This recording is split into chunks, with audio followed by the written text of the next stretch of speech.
Dando continuidade então, gente, nós vamos agora falar sobre o ionômero de vidro, certo? Que é um outro material restaurador provisório, tá?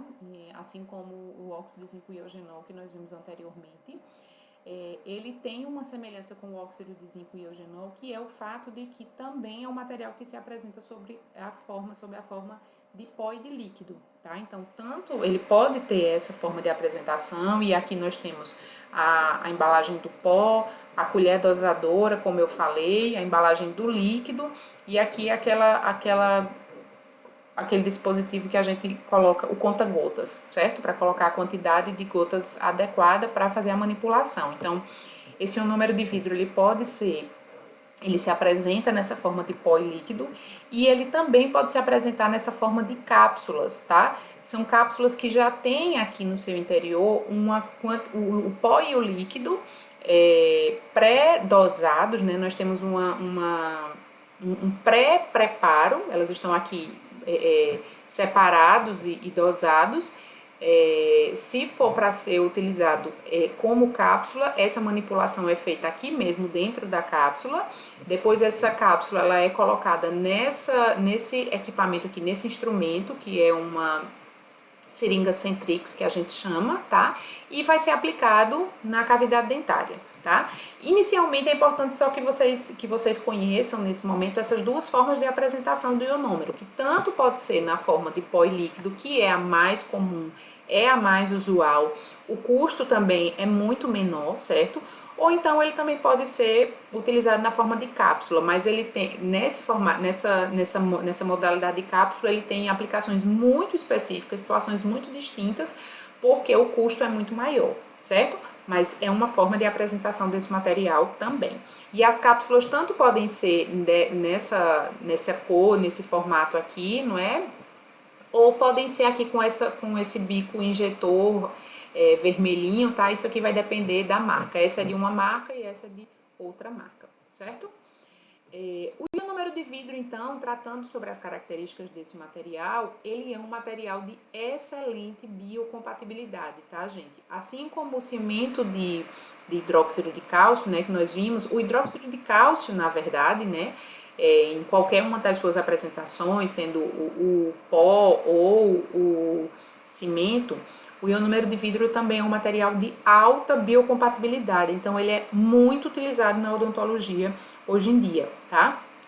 Além disso, ele também tem outras vantagens, como o fato de que ele é um material adesivo, então ele adere quimicamente às paredes da cavidade, e ainda tem um plus, digamos assim, que é a liberação de flúor, tá? Esse é um material que libera flúor, um material restaurador provisório que libera flúor na cavidade bucal durante principalmente as 48 horas iniciais depois que ele é inserido na cavidade, tá? Então ele ainda, além de exercer a sua função enquanto material restaurador provisório, ele também é um material que vai liberar flúor, tá? Então, o ionômero de vidro hoje em dia também é muito utilizado na dentição decídua, tanto para dentes permanentes, mas por conta dessa liberação de flúor, ele é muito usado também em dentição decídua, tá? Mas é aquela história, né, que nós falamos desde a primeira aula. Não existe material dentário ideal, perfeito, então eles têm vantagens, mas eles também têm desvantagens, certo? E como desvantagens nós temos o fato de que a resistência dele é baixa, tá? Porque ele é um material provisório e assim como o óxido de zinco e eugenol, ele também tem uma baixa resistência, ou seja, ele pode sofrer desgaste.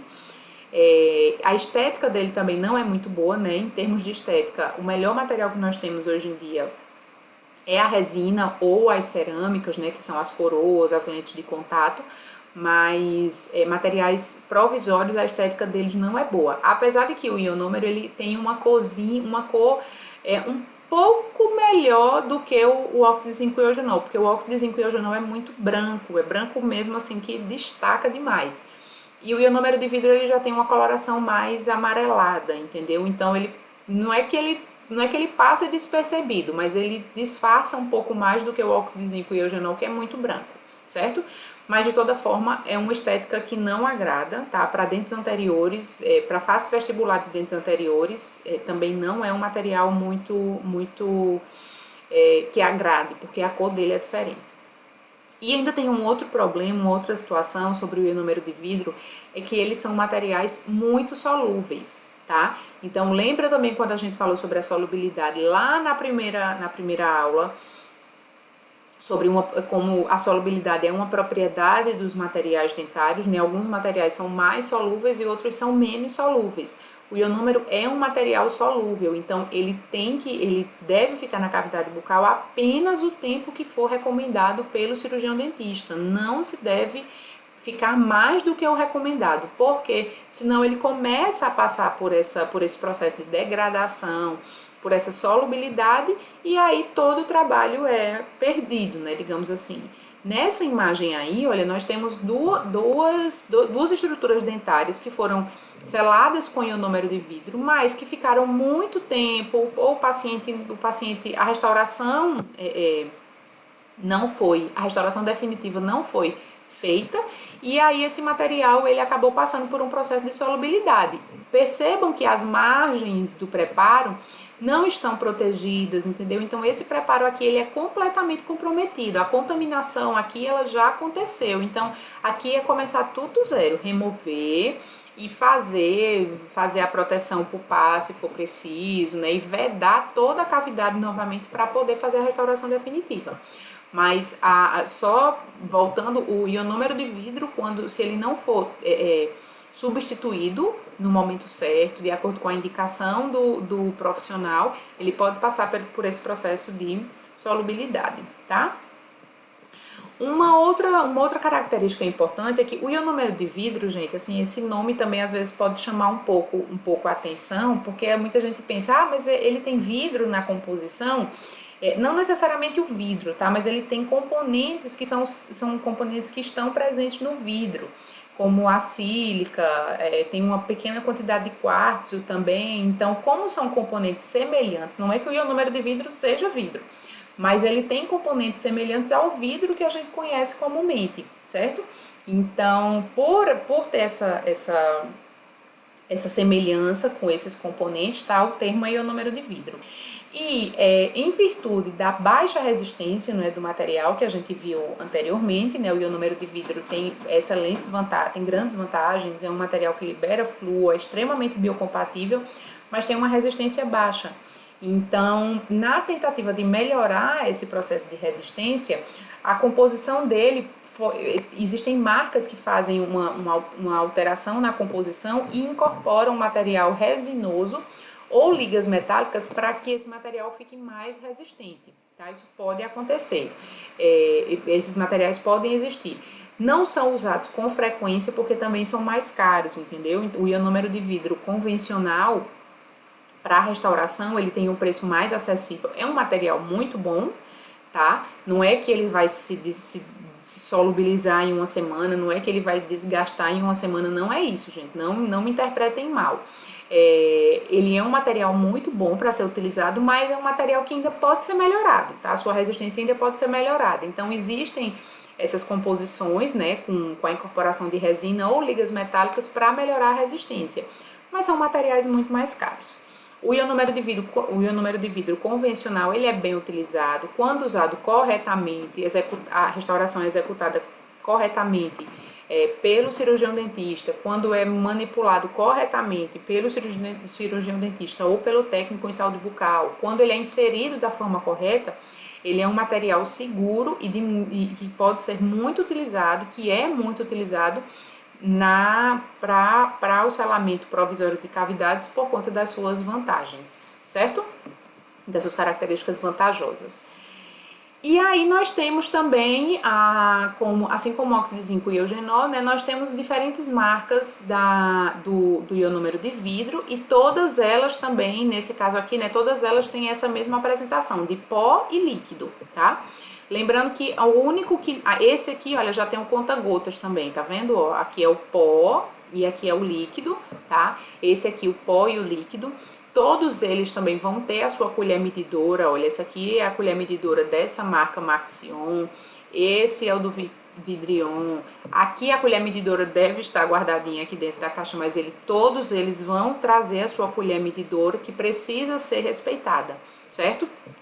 E lembrando, a medida de pó e de líquido, ela deve ser respeitada de acordo com a indicação do fabricante, é feita a manipulação e aí depois que o produto estiver pronto, ele vai ser inserido na cavidade, na cavidade dentária, tá?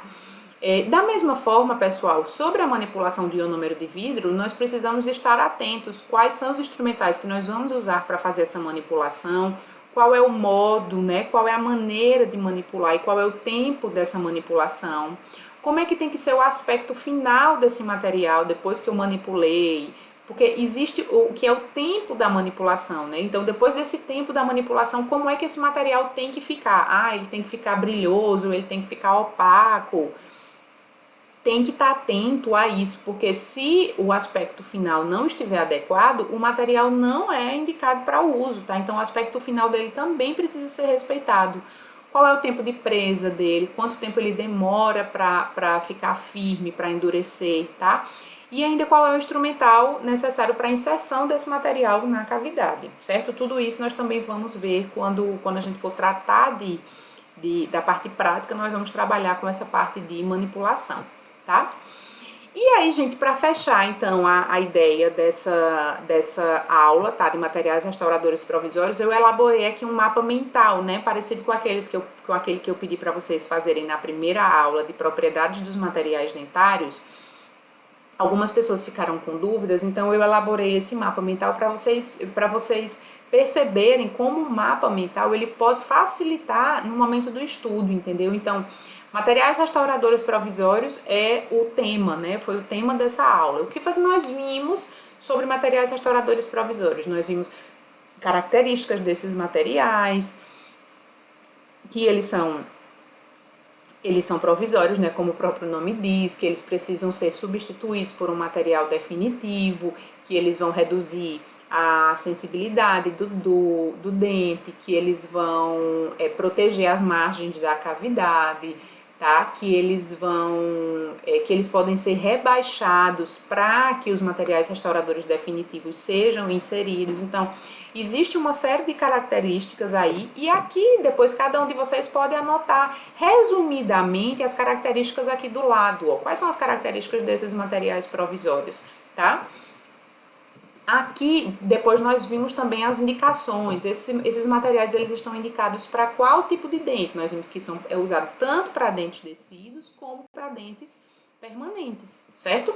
E nós vimos dois tipos de materiais provisórios, que foram o óxido de zinco e eugenol e o ionômero de vidro, tá? E para esses dois tipos de materiais, nós vimos algumas características, como a sua forma de apresentação, que os dois são apresentados sob a forma de pó e líquido, né?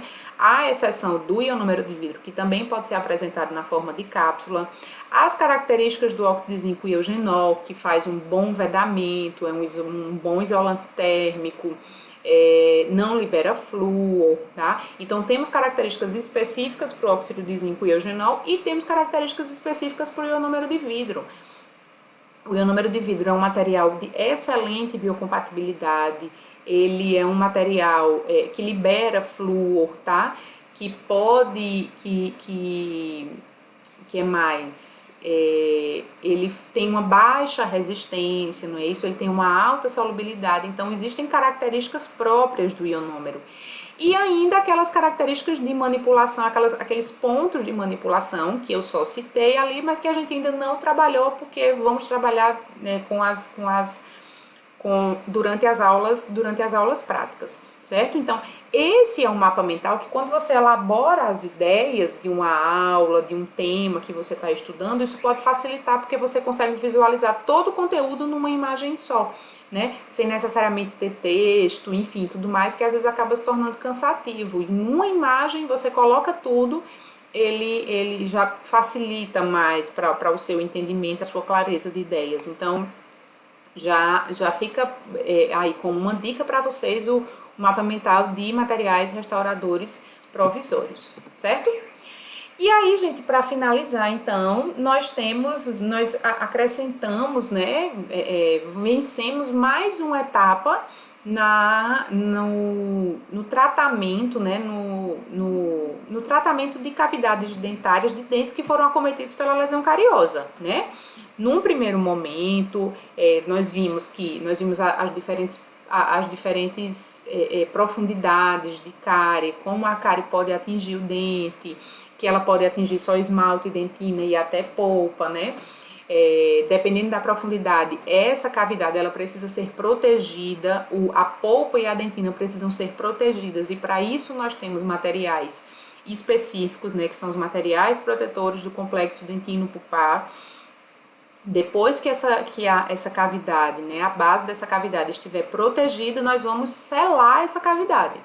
E hoje nós vimos quais são os materiais que podem fazer o selamento provisório dessa cavidade, a restauração provisória dessa cavidade, que são o óxido de zinco iogenol ou ionômero de vidro. No caso dessa imagem aqui, nós temos uma restauração provisória com óxido de zinco iogenol, tá? E qual será o próximo passo, né? E aí nós vamos ver, agora que nós já sabemos que a cavidade está protegida, que ela está provisoriamente restaurada, qual é o próximo passo, e nós vamos ver isso nas próximas aulas, tá?